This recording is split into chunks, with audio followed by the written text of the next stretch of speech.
Hare Krishna. My name is Sri Chaitanya Chandra Das.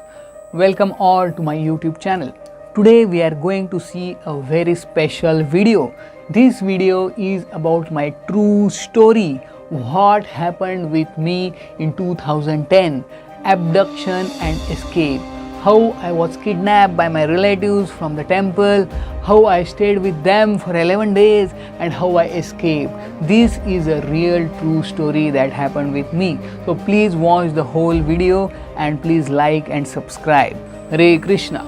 It was February 20, 2010. I got a call from my cousin brother saying he is going to visit me in the evening. After finishing my regular duties, I eagerly awaited their arrival.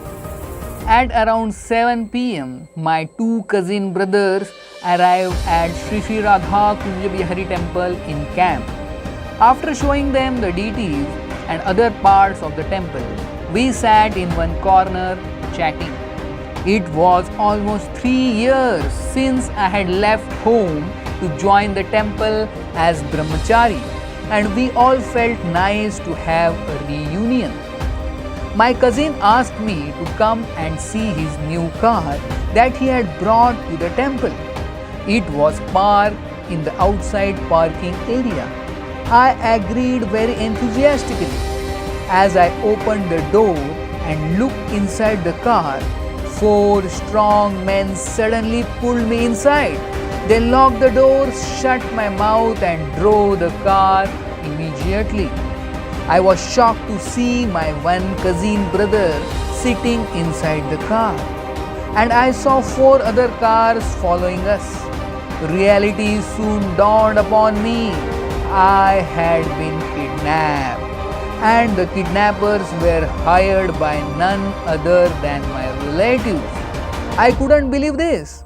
A fly trapped in a cobweb gets more entangled while trying to escape. I fear that if I confront them, they may do serious harm to me. Realizing that it would be dangerous to try to escape, I did not protest and chanted Hare Krishna softly, praying for guidance.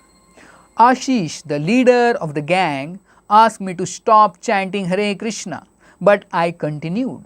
My brother acted as a mediator between Ashish and me. Some gang members suggested that they take a U-turn and drop me back to the temple. They feared that torturing a sadhu could put them in trouble and ruin their life. But Ashish was unmoved and didn't hold such fears.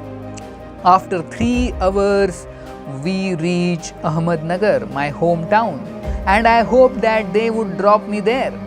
But they continued driving and took me to Aurangabad, another 4-hour drive. It was midnight when we reached there, and I felt exhausted. They put me in a small cabin along with 2 men. My cousin spoke some consoling words and went away. The night somehow ended, but a new phase of miserable experiences began. Once while I was chanting Hare Krishna, Ashish told me to stop, but I continued to chant without paying heed to him. Burning in anger, he and his assistants started beating me. I broke down in tears. Then they forced me to give up my devotional dress, that is dhoti and kurta, and ordered me to wear shirt and pant. Ashish challenged me, "You can try to escape from here, and if it takes me more than 15 minutes to find you, I will release you." He was an influential politician come hoodlum and had several contacts in the city. Once Ashish and his friends took me to a dhaba, a highway restaurant located far away from the city. We reached there at 1 a.m. Knowing well that I was a vegetarian, they ordered varieties of non-veg food and started reveling on them. I couldn't wait to see them finish. All the while the sound system blared rock music that was unbearable to my ears. Another time, Ashish and his friends got a pornographic movie and played it in front of me. I immediately removed my specs so I could avoid seeing it. When they saw that the movie did not affect me at all, they concluded that I had transcended sexual passion. They asked me to go to sleep, to which I happily agreed. One evening, Ashish took me to a beer bar. There, they tried to force me to consume liquor. I flatly refused. I had decided that I will die but will not break any of the 4 regulative principles, namely, no meat eating, no intoxication, no gambling, and no illicit sex. They were shocked to see my resolve. Then they asked me to at least take a soft drink. Reluctantly, I agreed. I feared that if I refused, I would be forced to do something worse. I didn't have my japa beads. I wasn't carrying them when I came to see the new car that was going to abduct me. So I chanted whenever and wherever I could. Out of concern, my cousin came daily to meet me. I knew that if I had to escape, then it would be impossible without his help. I pleaded with him. It has been 11 days since I arrived here, and the stay here is getting unbearable. Can we go out for some strolling in the town tomorrow? I asked. And to my surprise, he instantly agreed. Next day, after taking Ashish's permission, my brother took me out on the pretext of seeing a movie. We went to his workplace where he worked as security guard. Having spent sleepless nights, I immediately fell asleep as soon as I got a small place to rest. To my surprise, when I woke up, I saw nobody around. I realized there could be no better opportunity to escape than this. My mind started reeling. I had to take a quick decision. But there was a problem. I didn't have my glasses with me. A few days back, Ashish had broken them when he slapped me in a fit of fury after I disobeyed one of his instructions. I feared that if I escaped without my glasses, I may accidentally run into my captors. Time was running out.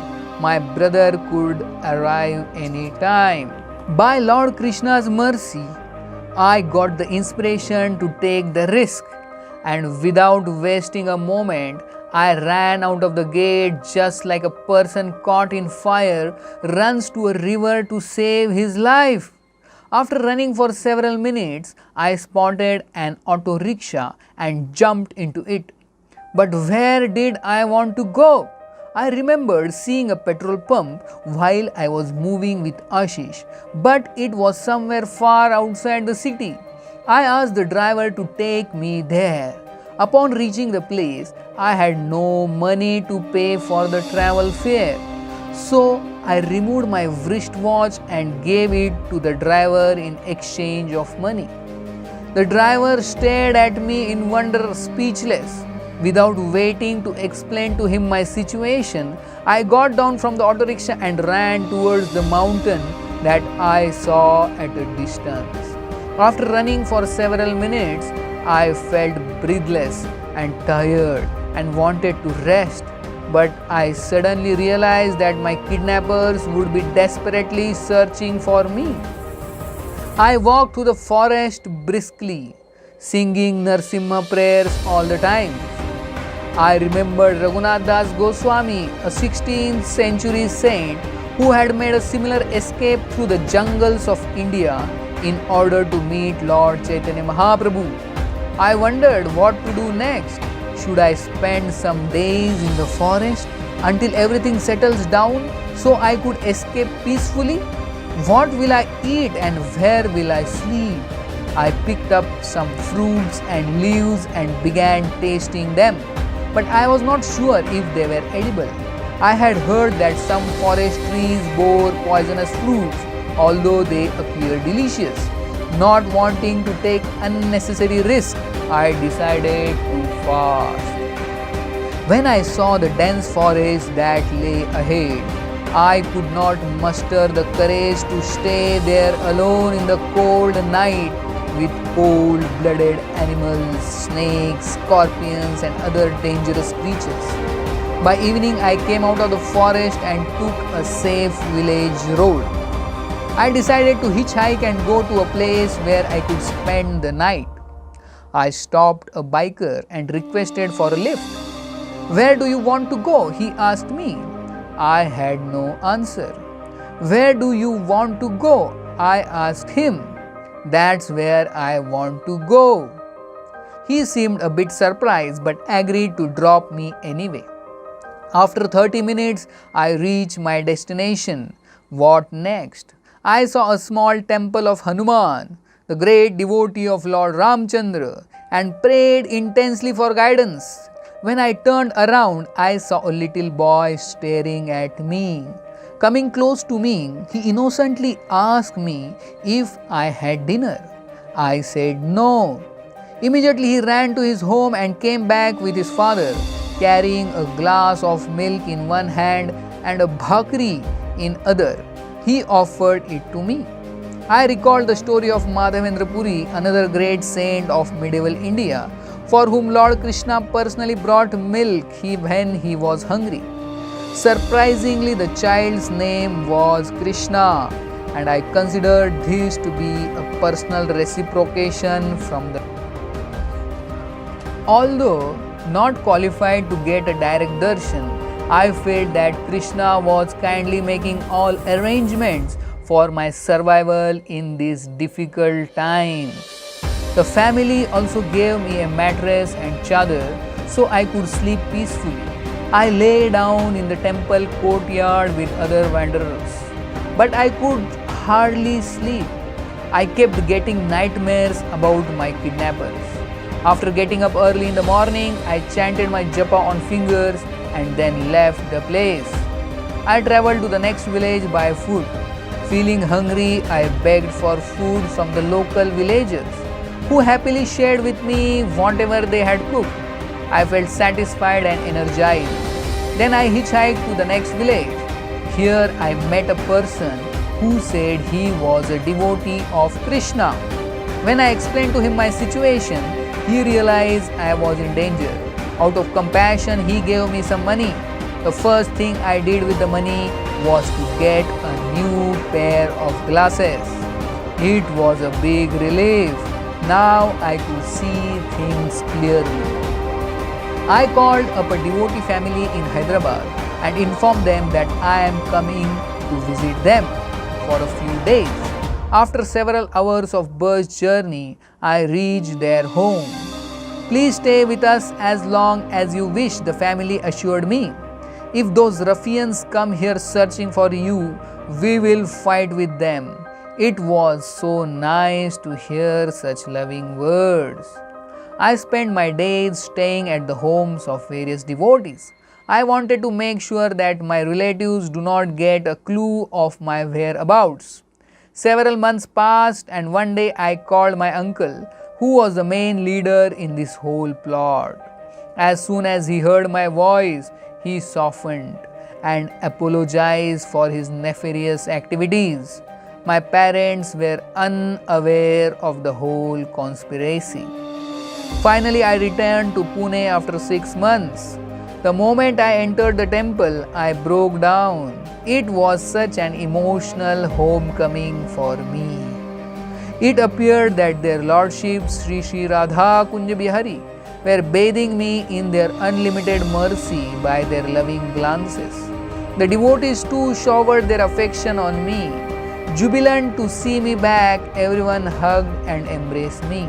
I learnt a lesson through these incidents, that Krishna sometimes puts his devotee in difficulty to increase his determination and shake off his complacency. I might have become complacent in my devotional service. Hence, Krishna had to arrange all this through my relatives. Now I feel I have become more strong and determined to achieve perfection and go back home, back to Godhead in this very lifetime. Thank you very much. Hare Krishna.